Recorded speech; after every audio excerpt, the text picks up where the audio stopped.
Si on arrête de parler, on n'entendra que les oiseaux et le vent. Ça, c'est l'histoire de la Camargue. C'est justement en fait cette déconnexion totale qui se passe dans les villes d'une idéologie qui pourrait paraître bonne, idyllique, et qui en fait par rapport à la réalité est totalement contre les animaux. En fait. C'est très important la liberté pour le Camarguais, hein, c'est inscrit dans nos gènes depuis très longtemps. Hein. Nous on est en zone submersible. D'accord. Donc d'ici 50 ans on sera sous les eaux. En général ils vivent en liberté jusqu'à 3 ans. À 3 ans on les débourre, puis on les remet en liberté encore 1 an et demi, même parfois 2 ans. Et donc ça pourrait mettre fin par exemple aux flamants roses de Camargue. Cette histoire de paraître, d'artifice, d'habits, tout ça c'est faux. Ça n'a aucun intérêt et puis c'est vide en fait de sens. Au lieu que ce soit les autres qui parlent de mon histoire, je voulais être en contrôle de mon histoire. Les gens que j'ai vu sacrifier leur famille, leur vie, leurs économies pour les animaux, c'est les gens ici qui aujourd'hui sont jugés contre du coup la cause animale. On apprend à vivre tous les jours avec les animaux, ça nous complète. Moi sans ça, j'avoue, sans les animaux, je suis totalement déséquilibrée.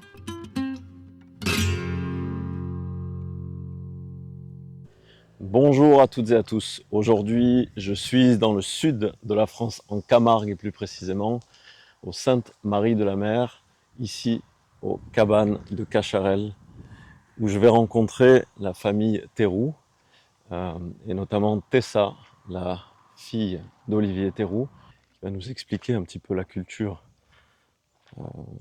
très spécifique de la Camargue et culture hautement traditionnelle. A tout de suite. Bonjour Tessa. Bonjour. Comment ça va? Ça va et toi? Très bien, merci. Donc tu nous reçois ici, exactement en Sainte-Marie-de-la-Mer. Exactement, sur Ça. le domaine des cabanes de Cacharel. Ok, qui appartient à ta famille? C'est ça. Nous, en fait, on élève des taureaux sur ce domaine. En ce moment, du coup, je continue en fait la manade qu'a montée mon père. Ok, Donc nous, on élève des chevaux principalement. On a aussi des taureaux qui sont pas pour la viande, qui sont surtout pour le tourisme. d'accord. Les taureaux ici qu'on a, on en a à peu près 80 des chevaux et 20 des taureaux. D'accord. Voilà. On élève par contre que des chevaux et des taureaux Camargue en suivant la tradition, c'est-à-dire qu'ils sont en semi-liberté, on appelle ça. C'est-à-dire que 6 mois ils sont dans les terres lâchées et 6 mois ils sont avec nous sur le domaine monté. Parce que pour quelqu'un qui ne connaîtrait pas ce qu'est une manade, qui est quand même très spécifique de la Camargue, est-ce que tu peux expliquer ce qu'est un Alors, manadier, une manade, un gardien? bien sûr. Un manadier, du coup, ça va être le propriétaire des taureaux et des chevaux. Une manade, ça peut être seulement des chevaux. C'est pas obligatoire que ça soit des chevaux et des taureaux. On appelle en général les manades aussi les éleveurs de taureaux Camargue.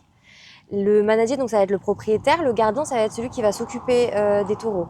Donc ça va être celui qui va vivre avec eux, qui va savoir les soigner en cas de petites blessures, qui va savoir les reconnaître en fonction de leurs différences, qui va savoir les reconnaître pour le manadier, qui va savoir aussi comment réparer les barbelés, comment monter à cheval, comment se développer dans la nature. Ça va être quelqu'un un peu de nomade qui va pouvoir vivre au contact des animaux dans la nature. Et en fait, le gardien, ça va être la main droite du manadier. Le manadier a toujours besoin de son gardien et le gardien a besoin d'un manadier du coup qui est propriétaire des animaux et des terres. Parce qu'il faut savoir qu'un manadier, c'est un propriétaire d'abord terrien. On a besoin d'énormément de terre en fait pour être manadier en Camargue aujourd'hui, pour ce que je te disais tout à l'heure pour l'élevage en semi-liberté. Donc les taureaux, ils sont élevés en totale liberté. Les chevaux, par contre, Camargue, sont élevés en semi-liberté. On a besoin des hectares et d'hectares de terre pour qu'ils soient totalement libres, sans contact avec l'homme. Ok. Mais cette culture-là, ou cette tradition, on va dire, d'élevage du taureau et du cheval, elle remonte à quand en Camargue? Elle remonte à très très longtemps. On dit qu'il y a toujours eu des chevaux en Camargue, comme il y a toujours eu des taureaux, et comme il y a toujours eu des hommes. Les chevaux et les taureaux ont bien appris à vivre ici. D'ailleurs, aujourd'hui, comme à l'époque, ils vivent sans sabots, sans fer, comme à la différence des centres équestres où ils ont tous des fers.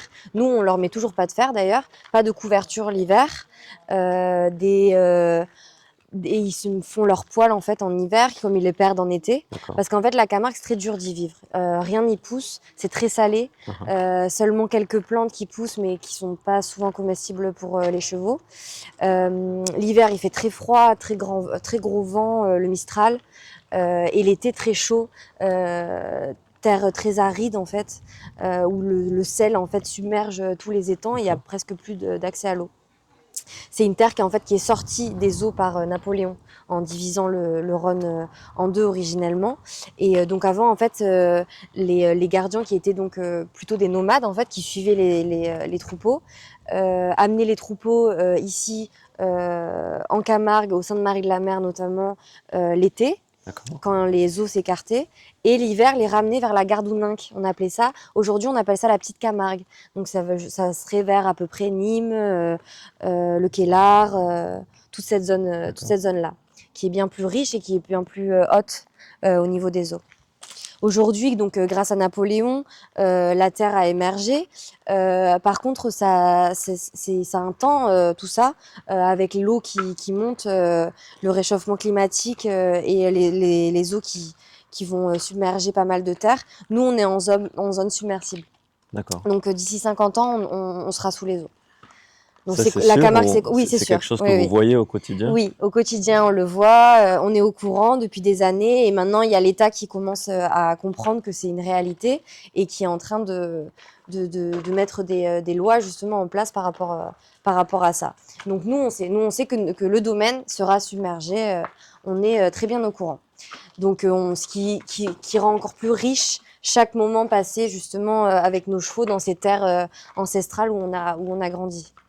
Là, par exemple, vous pouvez voir un petit poulain de l'élevage de Cacharel. Il a 1 an. Il s'appelle Poète.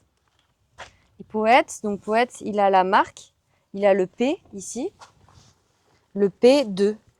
Parce que c'est le 2e poulain à être né. Et le P pour la première lettre de son nom. En fait, ça va déterminer l'âge aussi, par exemple. Et après, il a la marque, donc l'étoile de Cacharel, sur la cuisse. Donc Poète, pour l'instant, il a été élevé en totale liberté. Il a grandi avec sa mère. Et en fait, là, il a atteint un âge, à 1 an, où, comme c'est un garçon et qu'il n'a pas été castré, il va chercher à monter en fait sa mère et ses sœurs. Donc on est obligé de le séparer en fait du troupeau. Et du coup, on l'a ramené là sur le domaine pour le faire castrer. Après, on le remettra en liberté. En général, ils vivent en liberté jusqu'à 3 ans. À 3 ans, on les débourre. Puis on les remet en liberté encore 1 an et demi, même parfois 2 ans.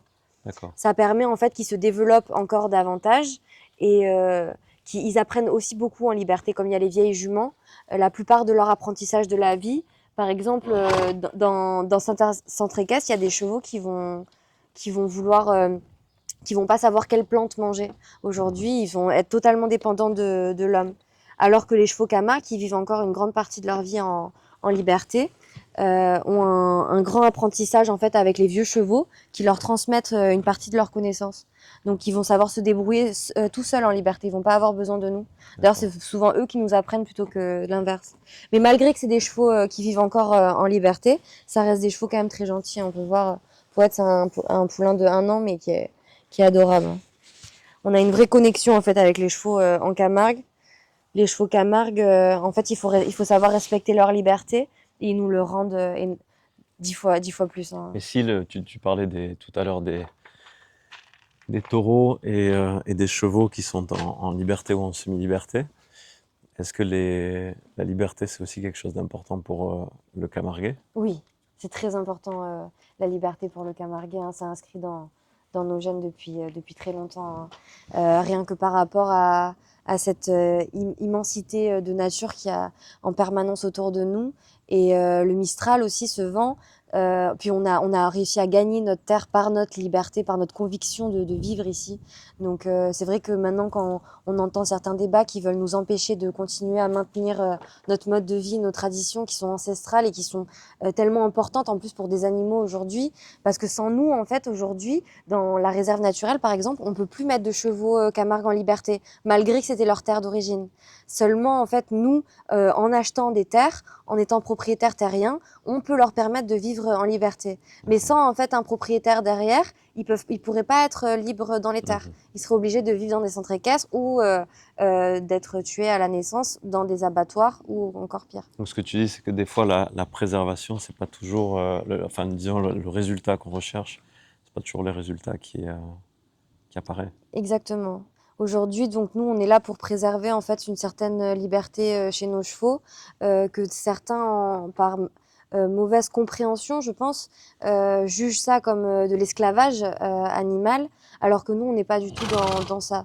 Nous, on respecte nos chevaux, ils nous respectent en retour. Cependant, pour avoir ces terres, on a besoin de dégager une économie. Sans cette économie, on ne pourrait pas avoir ces terres, on ne pourrait pas pouvoir les nourrir. Par exemple, cette luzerne, c'est nous qui la produisons. On produit entièrement notre luzerne. C'est une luzerne qu'on fait très attention justement pour la bonne alimentation de nos chevaux. Même s'ils sont 6 mois de l'année en pâturage, chacun, hein, même les chevaux de balade, quand ils sont ici, sont nourris à la luzerne. Une luzerne qui est très bien calculée, c'est-à-dire qu'on la fait en rouleau pour pas que ça se brise en fait. Donc vous voyez, il y a des longues tiges et ça permet en fait qu'il y ait le plus de fibres possible dans la luzerne, qui des fois en fait est un peu trop riche pour les chevaux. Celle-là, elle est très riche, mais en même temps elle est très fibreuse, ce qui leur permet d'avoir une alimentation un peu plus régulée sur ce qui pourrait leur permettre, dans leur alimentation générale, naturelle, de l'herbe. Du coup, l'activité, elle est beaucoup avec les touristes aussi l'été, j'imagine? Bien sûr, bien sûr. Même l'hiver, on vit en fait du tourisme, hein, du tourisme équestre. On vit de ça aujourd'hui. Nous, après, on n'aime pas, on fait pas ce qu'on n'aime pas. Donc, c'est-à-dire que on fait pas, on n'exploite pas les chevaux. Tous nos chevaux sont en bonne santé. Tous les jours, on vit avec eux, donc on les connaît par cœur. On sait déceler la moindre faiblesse chez nos chevaux. On fait ça par amour des chevaux. On fait pas ça pour l'argent. D'ailleurs, si c'était pour l'argent, on aurait choisi autre chose, hein. Le métier avec les chevaux, il y a pas de vacances.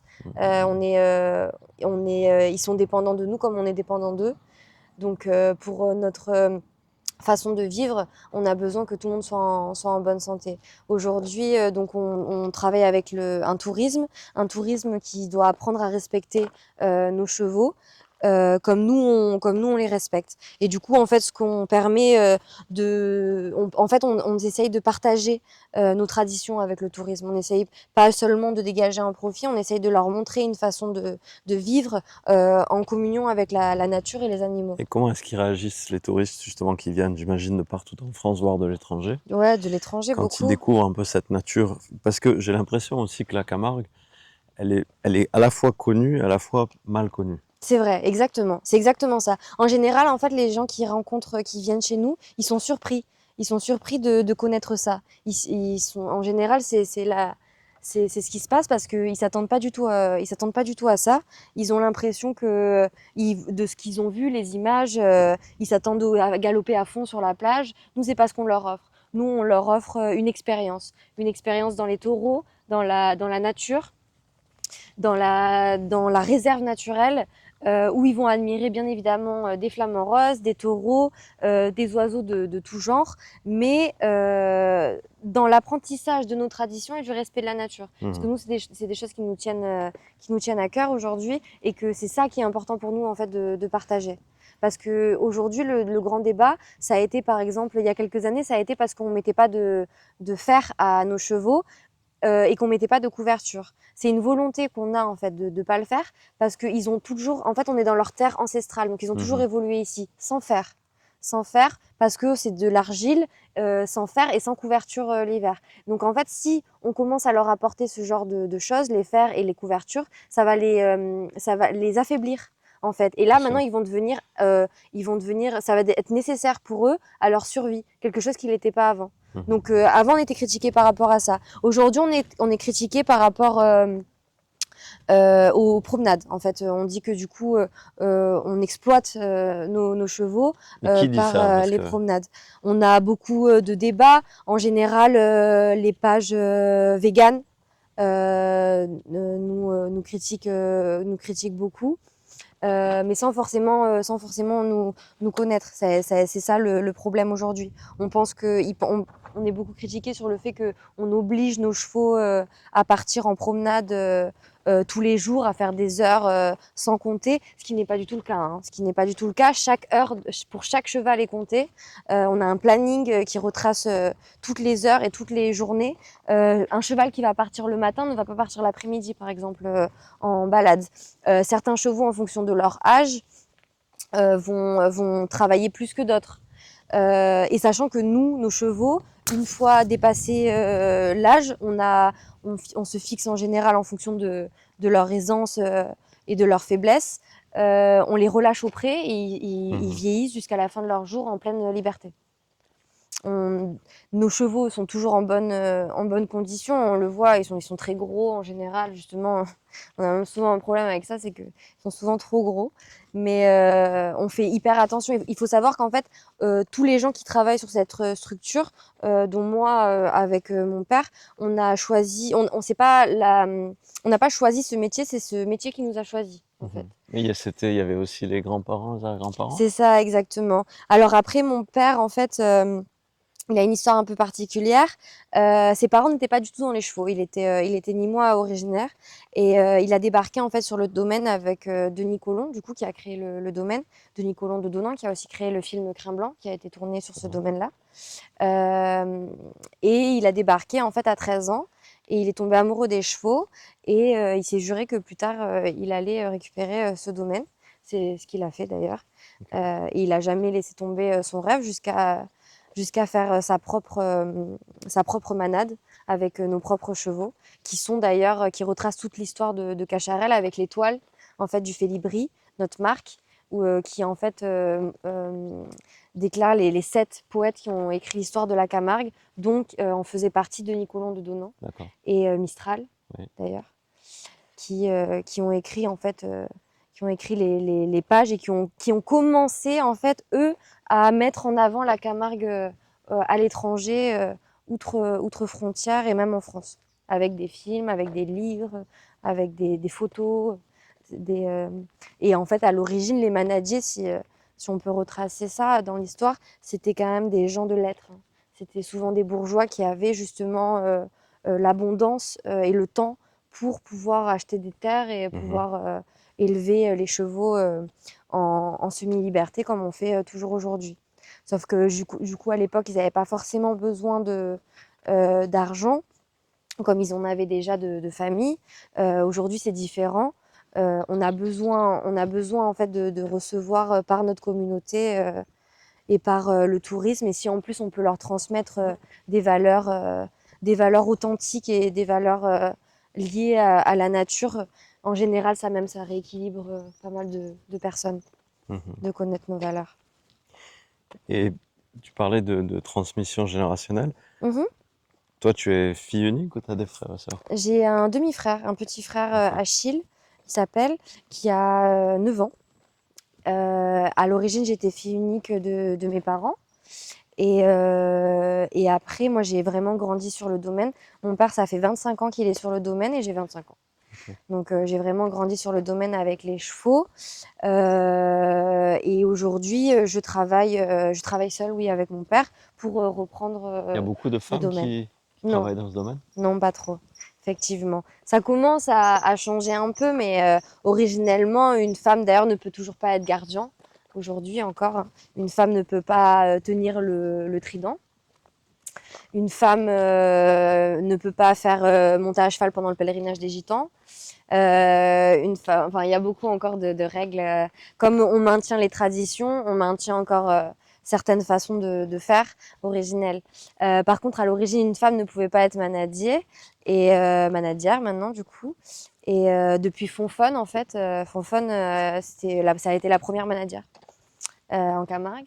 Et depuis elle, maintenant, ça se fait de plus en Fonfone plus. de Guilherme. C'est exactement. C'est ça, exactement. Qui a été un souffle sur la Camargue, sur les femmes en Camargue, extraordinaire. Cette femme qui a révolutionné un peu la culture, qui s'est fait sa place toute seule.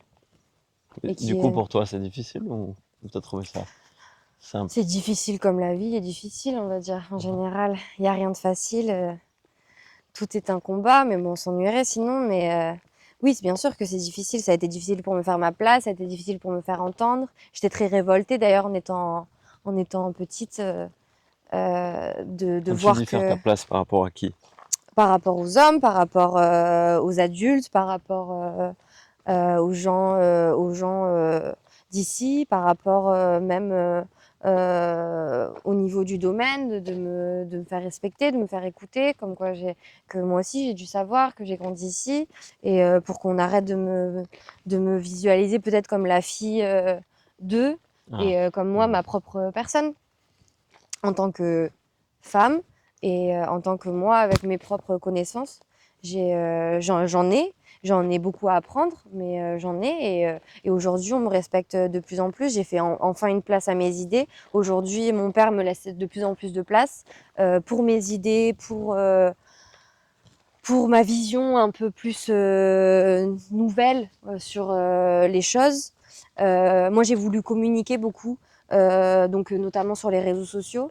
J'ai voulu beaucoup communiquer sur notre façon de vivre, en fait, parce qu'en général, les gens qui vivent dans mon milieu ne sont pas sur les réseaux sociaux, ne sont pas sur Internet, vivent un peu cachés, reclus de la quand tu société. dis ton milieu, c'est quoi? C'est la manade spécifiquement? Les manades, en général, la Camargue, Mhm. les Saintes-Maries de la Mer, les gens d'ici, les gens qui vivent en fait en communion avec la nature, en général, que ça soit les pêcheurs, que ça soit les gardiens, que ça soit les cavaliers, les gitans même.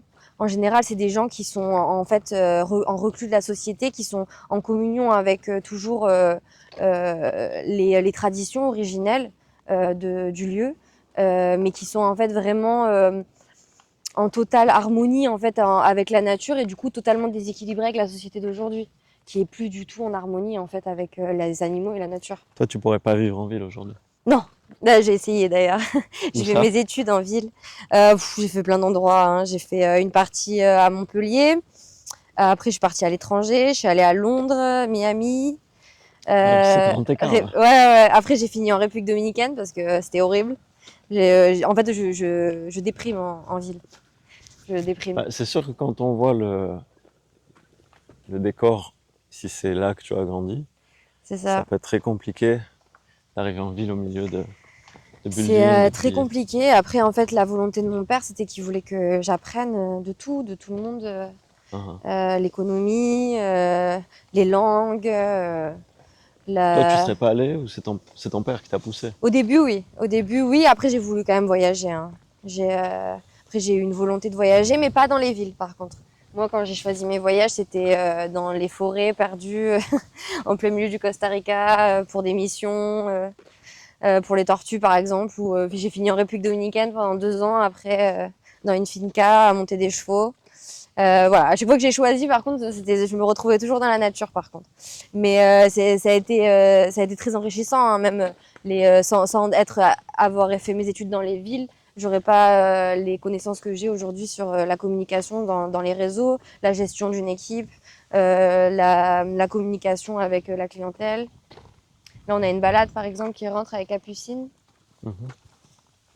Donc, on fait monter aussi pas mal les enfants. Ça s'est bien passé? Et du coup, après ton retour justement de l'étranger, est-ce que ton regard sur ton propre territoire a changé? Oui, oui. Ben, à l'étranger, j'ai eu ma période, comme je te disais tout à l'heure, hein, de vegan, hein. Quand j'étais au Costa Rica, notamment, et pendant mes études à Londres. Parce qu'en fait, moi, en fait, on met comme tous les gens ici, on a une volonté très ancienne de protéger les animaux, de vivre avec les animaux. Donc, on vit pour les animaux, en fait. On n'a même pas, Mhm. c'est même pas qu'on aime les animaux, c'est qu'on vit pour eux. Et donc, bien évidemment, quand moi, on me donne un langage dans les villes de protection des animaux, il s'est retrouvé qu'une seule catégorie, c'est le véganisme. Donc, effectivement, cette idéologie qui a l'air idyllique, j'y ai succombé très très vite. Et sauf qu'en fait, je me suis aperçue que c'était extrême. C'est-à-dire qu'à la fin, on pouvait plus monter à cheval, on pouvait plus, mais en fait, on peut plus vivre en fait dans la société actuelle. Si on écoute, en fait, ça va trop loin. Et en fait, d'un bon sentiment pour les animaux, ça en devient dangereux. Parce que si on interdit les élevages, les balades à cheval par exemple, il y Mhm. aura plus, comme je te disais tout à l'heure, il y aura plus de chevaux en liberté. Et après, c'est pas les véganes qui sont dans les villes, dans leur petit appartement, qui vont récupérer les chevaux. Ou en tout cas, qui vont mettre toutes leurs économies. Enfin, j'en connais peu des personnes, à part les gens qui sont ici, qui ont des manades, qui peuvent mettre toutes leurs économies dans des animaux, qui peuvent ne pas partir en vacances pour les animaux, pour entretenir les terres pour les animaux, qui ne s'achètent pas des beaux habits pour pouvoir s'acheter du foin pour les chevaux. Enfin, j'en connais les gens que j'ai vu sacrifier leur famille, leur vie, leurs économies pour les animaux. C'est les gens ici qui aujourd'hui sont jugés, contre du coup la cause animale. Mmh. C'est ça qui est, Tu dis, il y a un décalage en fait entre finalement les gens qui ont une bonne intention mais qui vivent loin du réel. C'est ça. Et puis ceux qui sont les mains Exactement. dans le On a été cambouis. déconnectés en fait de la réalité. Ce qu'aujourd'hui, ce que j'ai reconnu quand je suis rentrée, c'est justement en fait cette déconnexion totale qui se passe dans les villes d'une idéologie qui pourrait paraître bonne, idyllique, et qui en fait par rapport à la réalité est totalement contre les animaux en fait. Parce que si on enlève tout ça, c'est-à-dire il nous reste plus que l'alimentation en fait animale qui explose par exemple comme aux États-Unis, une alimentation qui est pas du tout dans le sens des animaux, c'est-à-dire que ils sont élevés. Ils voient jamais des prés. À peine 1 an, ils sont envoyés à l'abattoir, une balle dans la tête. Donc, et c'est vrai que nous, on en est très loin. Nous, on est là justement pour préserver en fait ce mode de vie qu'ils ont depuis toujours. Tu as déjà eu des anecdotes où tu es tombé sur quelqu'un qui te parle des animaux, mais où tu as tout de suite senti que la personne elle était en train de délirer ou elle vivait dans un monde parallèle? Oui, bien sûr, mais en général, euh, c'est pas un délire parce qu'ils sont. Je peux comprendre en fait. C'est ça la chose la plus folle, c'est que mon lien avec les animaux me fait comprendre en fait ce genre de discours. Mais en fait, quand on le met face à la réalité, la personne, même elle comprend en général. Si elle est ouverte un minimum, elle arrive à comprendre. Mais c'est pas non plus dérisoire. Moi, souvent, je le rapproche quand on a créé un peu la vision du communisme, que c'était en fait l'idéologie politique à prendre, que c'était la nouveauté, on avait enfin révolutionné, qu'on allait toujours tous pouvoir être égaux, mais quand on l'applique dans la réalité, c'est pas possible. Mmh. C'est impossible en fait. On ne peut pas le mettre en place. Et c'est un peu pareil pour le véganisme. Il y aura toujours des gens qui mangent de la viande, ça c'est toujours fait. C'est vrai qu'on les élève pas pour la viande, certes, mais aujourd'hui, pour qu'ils soient en liberté, on a besoin de faire des balades. On a besoin qu'ils sortent en balade avec des gens sur le dos et qui parcourent mais c'est encore une fois, en fait, le cheval, si on le sort pas tous les jours, parcourir des kilomètres sur la terre, il va avoir des problèmes aussi. Parce qu'en fait, à l'origine, le cheval, il parcourt des plaines toute la journée. Bien sûr. Il ne s'arrête jamais. Il ne se met jamais. Alors nous, on a la chance de pas les mettre en plus dans des box, parce qu'on n'a pas de box. On est totalement contre ça. Ils sont tous dans des prés, lâchés, certains plus petits, d'autres plus grands. Bien évidemment, autour du domaine, quand on a besoin à proximité, on a besoin qu'ils soient dans des prés pas très loin minimum petits pour qu'on puisse aller les chercher. Mais après, c'est vrai que nous, c'est notre volonté, en plus d'une obligation quand même pour les chevaux Camargue qui est réelle. On a une obligation qui sont en semi-liberté aujourd'hui. Hein. Mais nous, on a aussi cette volonté de préserver leur richesse naturelle. Et du coup, en fait, ce qui nous fait venir que, en fait, on est obligé de les mettre en balade qui parcourent quelques kilomètres chaque jour, quoi. Mmh. C'est une nécessité pour eux aujourd'hui. Là, ce sont des salins ici ou c'est une Ça, marée? c'est l'étang du Vaccarès. Ok. L'étang du Vaccarès qui est saumâtre, en fait, parce qu'il y a une partie d'eau douce et une partie de la mer. Donc, ça crée en fait une biodiversité très unique. Et en fait, la vie de la réserve, c'est le Vaccarès. Et tout ce qui s'est développé, c'est autour du Vaccarès. C'est-à-dire que les flamants roses, ils mangent des crevettes qui mangent elles-mêmes un plancton qui en fait leur donne cette couleur rose. C'est pour ça que D'accord. les flamants roses sont roses. Ok. Et Et là, après, c'est on a l'eau beaucoup qui se d'anguilles. retire ici? C'est ça. Normalement, Ouais. quand... Ben là, on le voit hein, jusqu'à l'herbe, en fait, il y a de l'eau normalement. Et là, quand on arrive en été, c'est la sécheresse. En tout cas, c'est très très calme ici. C'est toujours calme ici. Et là, comme on peut voir, les oiseaux, bon, si on se rapproche, ils vont finir par s'envoler, mais Et tout à l'heure, tu disais, dans 50 ans, le domaine n'existera plus. c'est ça. Comment tu te projettes par rapport à ça? Tu y Je penses ou pas? profite, bien sûr, mais j'ai appris à y penser différemment, c'est-à-dire à profiter de ce que j'ai aujourd'hui sans, sans me morfondre sur ce que je n'aurai plus demain, Mhm. en fait. Et c'est déjà, je trouve, assez extraordinaire de pouvoir aujourd'hui, en 2026, encore marcher dans des étendues de réserves naturelles, en pleine nature, et de ne pas entendre un bruit de ville, de klaxon, de quoi que ce soit. Aujourd'hui, là, si on arrête de parler, on n'entendra que les oiseaux et le vent. Ça, c'est l'histoire de la Camargue. Le vent et les oiseaux.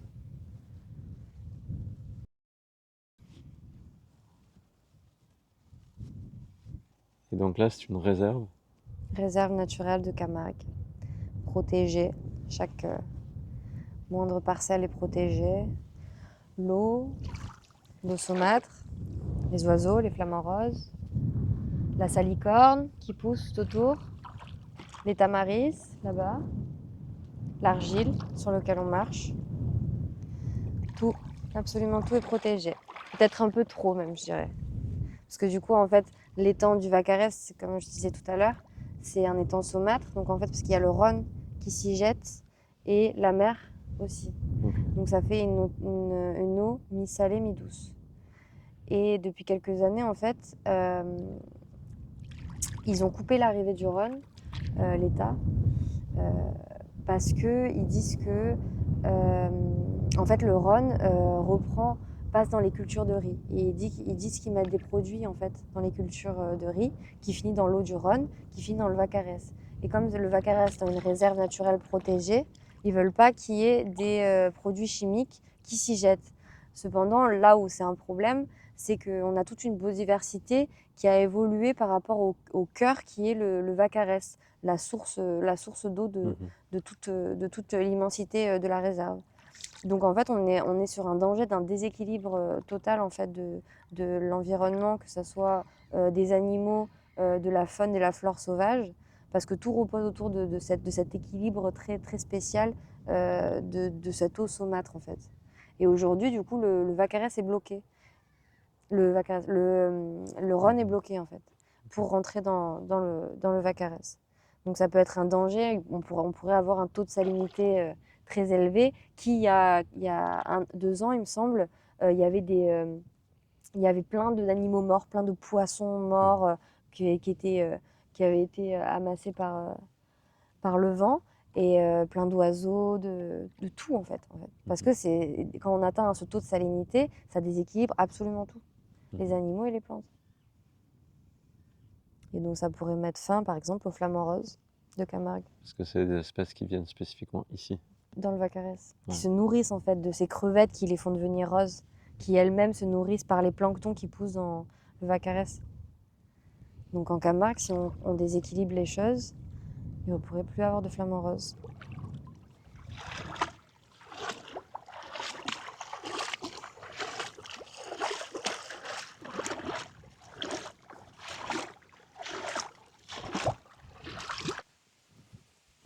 Et aujourd'hui, par exemple, si on compare des époques entre tes grands-parents et aujourd'hui, il y a un paramètre qui n'existait pas, c'était les réseaux sociaux. Bien évidemment. Comment est-ce qu'on combine la tradition avec justement cette espèce d'obligation quasiment à montrer, alors que je pense que pendant longtemps on n'avait pas nécessairement cette nécessité de montrer. Aujourd'hui, c'est devenu quasiment obligatoire. Bah, tu sais, moi, mon grand-père, il me disait toujours une chose. Il me disait vivons heureux, vivons cachés. Et mon père, il me disait la même chose. Mon père ne voulait pas les réseaux sociaux. D'ailleurs, moi, quand j'ai commencé les réseaux sociaux, je détestais les réseaux sociaux. J'avais même pas de compte Instagram à mon nom. Mais en fait, le problème, c'est que il faut voir les choses comme elles sont, comme la réalité, ce qu'on disait, quoi.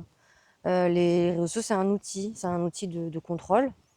Pour la plupart des gens, ils sont contrôlés par leur téléphone. Donc l'outil, en fait, soit on se laisse contrôler, soit on le contrôle à sa façon. Moi, j'ai décidé de le contrôler à ma façon. C'est-à-dire m'en- m'aider pour la communication, pour le domaine. Pour en fait, au lieu que ce soit les autres qui parlent de mon histoire, je voulais être en contrôle de mon histoire. Je veux Mhm. moi communiquer sur mon histoire. Parce que mon histoire, elle est vraie. Nous, on est là pour les animaux, on est là pour la nature, on est là pour vivre en harmonie avec. On aime la nature. On veut pas la voir disparaître, nous. S'il y a les plus écolos, je pense, c'est les petits pêcheurs du coin et les gens qui vivent ici, qui vivent avec les animaux tous les jours. Et donc c'est vrai que c'est un outil de contrôle, mais on peut s'en servir. Et la plupart des gens, c'est vrai qu'ils sont, ça devient des animaux en fait d'abattoirs contrôlés dans en fait cadrés dans leur propre idéologie, où on les nourrit avec les mêmes idéologies qu'ils ont déjà en fait, qu'ils conservent. Et du coup, et la plupart des idéologies qu'il y a sur les réseaux sociaux, c'est vrai qu'elles étaient bêtes et que c'est des choses de l'art artificiel, quoi. Sans intérêt, vraiment. Hein. Les habits, le paraître, tout ça. C'est vrai que j'en trouvais aucun intérêt.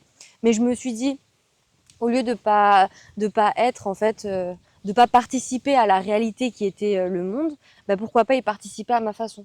Mhm. Et c'est aujourd'hui, c'est ce que je fais. Je participe en montrant notre quotidien qui est réel tous les jours. On part à cheval, tous les jours on vit en pleine nature. Là, je suis pieds nus, j'ai les pieds dans la terre et tous les jours je suis comme ça. Tous les jours Mhm. je monte mon cheval en liberté et tous les jours est extraordinaire pour certaines personnes. Mais moi, ça c'est ma vie au quotidien. Et ma vie au quotidien, bah, elle a besoin d'être préservée parce qu'aujourd'hui on la remet en question. On remet en question ma vision des choses, on remet en question ma façon de vivre avec les animaux, avec la terre, avec la nature au quotidien. Et des choses qu'on m'a transmis générationnelles, des choses que les vieux du village m'ont transmis, des choses qu'on a appris à écouter en fait la nature, à l'évoluer avec, en l'écoutant, en apprenant de notre de nos aïeux et des animaux. Bah aujourd'hui en fait avec des gens qui sont enclins à leurs propres idéologies par les réseaux sociaux, qui sont nourris et qui sont totalement déconnectés, bah moi j'ai dit non en fait. Moi j'ai dit que non, maintenant j'allais raconter mon histoire et que les réseaux sociaux ils allaient m'aider à en témoigner et à laisser une trace. À laisser une trace que nous on a existé, nous on respectait, nous on voulait vivre avec la nature.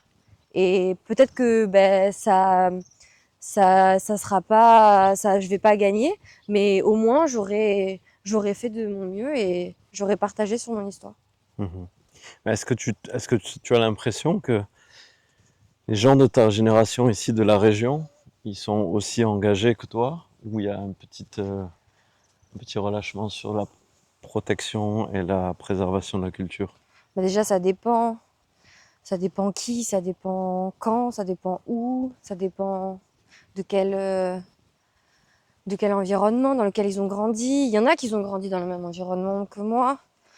Je pourrais pas dire que je suis la plus engagée, je pourrais pas dire que je suis la moins.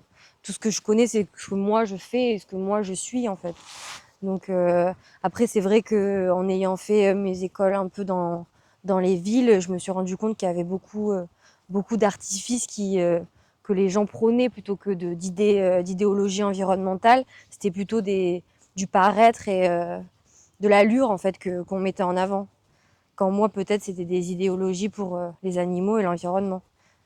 Donc ça, pour ça, peut-être, je dirais qu'il y a un décalage. Et c'est pour ça aussi que je veux faire entendre ma vision des choses, parce que je sais pas si c'est la bonne, mais en tout cas, je pense qu'elle est vraie, à la différence de la plupart qui est fausse. Cette histoire de paraître, d'artifice, d'habit, tout ça, c'est faux. Ça a aucun intérêt, et puis c'est vide, en fait, de sens. Alors que moi, ce que je vis, il y a plein d'intérêts, et puis c'est extraordinaire, en fait. On apprend à vivre tous les jours avec les animaux, ça nous complète. Moi, sans ça, j'avoue, sans les animaux, je suis totalement déséquilibrée. Mais aujourd'hui, mon équilibre de vie, il est par rapport à ça et je pense que ça pourrait apporter à énormément de savoir ça, en fait. Et c'est ce que j'aspire à transmettre dans, en tout cas, le contenu que je fais avec le domaine. Là, regardez, on voit les chevaux qui rentrent en liberté. Ça, c'est les chevaux qui étaient tout à l'heure en Ça, balade. c'était les chevaux qui étaient en balade. Du coup, on les relâche parce qu'ils ont fait les balades du matin et l'après-midi, ils sont en congé. C'est comme je vous disais, en fait, on respecte chaque chevaux à des heures précises, on respecte leurs besoins naturels et nous, notre besoin économique, en essayant d'équilibrer tout ça le mieux possible. Après, on n'est pas parfait, hein. Bien évidemment, l'erreur est humaine, mais bon, en tout cas, on essaie de faire au mieux pour pouvoir vivre ensemble. Là, si vous voyez un peu, ils sont traités parce qu'en fait, à chaque fin de balade, on les brosse et on les désinfecte s'ils ont eu des... pour être sûr qu'après, en fait, ils blessent pas. Comme la selle, des fois, elle est un peu humide et ça, avec le frottement, on fait à chaque fin de balade, avant de les relâcher dans le pré, on les brosse à l'envers et on les désinfecte. Après, quand ils sont en pleine nature, quand ils sont lâchés, par contre, ça, ils se laissent la nature gérer. Et nous aussi. La nature est bien faite. Et tous nos employés, du coup, sur le domaine, on est tous habillés en tenue Camargue. Moi, je suis habillée en provençal. Mhm. Et parce que ça aussi, c'est très important pour nous de transmettre. Les habits, c'est très important. Ça transmet énormément, beaucoup plus de mots des fois qu'un livre. Ça transmet des origines, ça transmet des passions. Et c'est pour ça que c'est très important pour nous que chaque employé conserve en fait la façon de s'habiller ancestrale des gardiens. En tout cas, Tessa, merci beaucoup pour nous avoir fait découvrir ce domaine et puis surtout ton monde et tes convictions qui sont, à mon avis, très utiles dans ces temps où beaucoup de gens cherchent finalement aussi une direction. Mais écoute, j'espère avoir apporté une réponse à certaines personnes qui se questionnent. Ouais. Je pense que ton mode de vie est très cohérent avec tes convictions et des fois c'est la cohérence qui est la plus difficile à trouver. C'est vrai. Donc,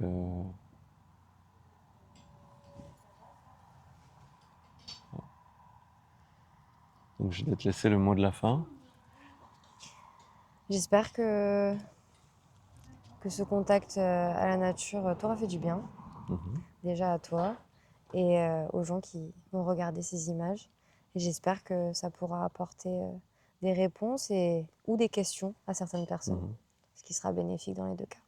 Et donc si les gens souhaitent venir découvrir le domaine ici, Les cabanes de Cacharel, au Sainte-Marie-de-la-Mer, en Camargue. okay. Et tu disais vous avez un site et des Et réseaux sociaux. ouais, on marche beaucoup sur Instagram, Facebook et un site, cabane de Cacharel.